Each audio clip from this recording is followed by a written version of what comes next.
Assalamu alaykum mehriban uýalar, dogallar, ejeler. Hemmeňiziň ýetip gelen 8-nji mart bayramyny tüýsüregimizden gutlaýan. Gutlamak bilen size jan taýlyk, agzybirlik, işiňizde üstünlük, maşgalada elmidam agzybirlik hökm sürsin. Türkmen halk aydınlar sayfasynyň adyndan gutlaýan, janyňyz sag bolsun, Allah jan. Şulaýdymam ejeler üçin.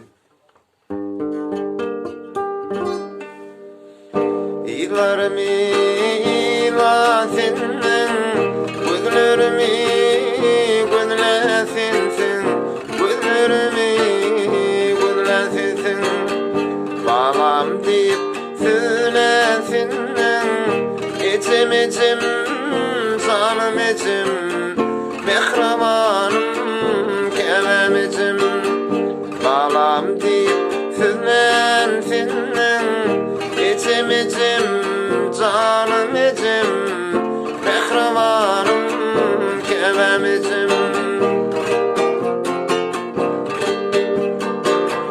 sensin bana kimin yapan mumbar derdimin tapan ömür ateşimin yakan içim içim canım içim mehrabanım kevem içim sensin bana kimin yapan mumbar derdimin tapan ömür ateşimin yakan içim içim canım içim mehrabanım kevem içim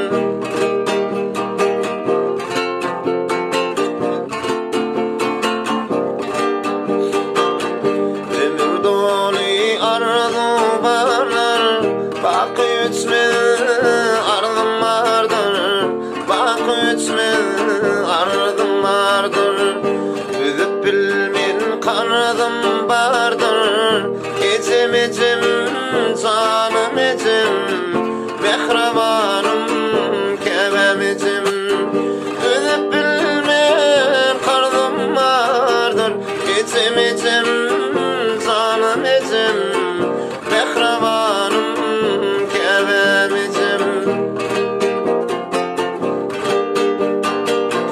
sensin bana kimin yapan mumbar derdimin tapan ömür ateşim yakan içim içim canım içim mehrabanım kevem içim sensin bana kimin yapan mumbar derdimin tapan ömür ateşimin yakan içim içim canım içim mehrabanım kevem içim içim içim canım benim mehrabanım kevem içim gözlerine dönüyen içim yine bir gezek 8-nji martyňyz gutly bolsun.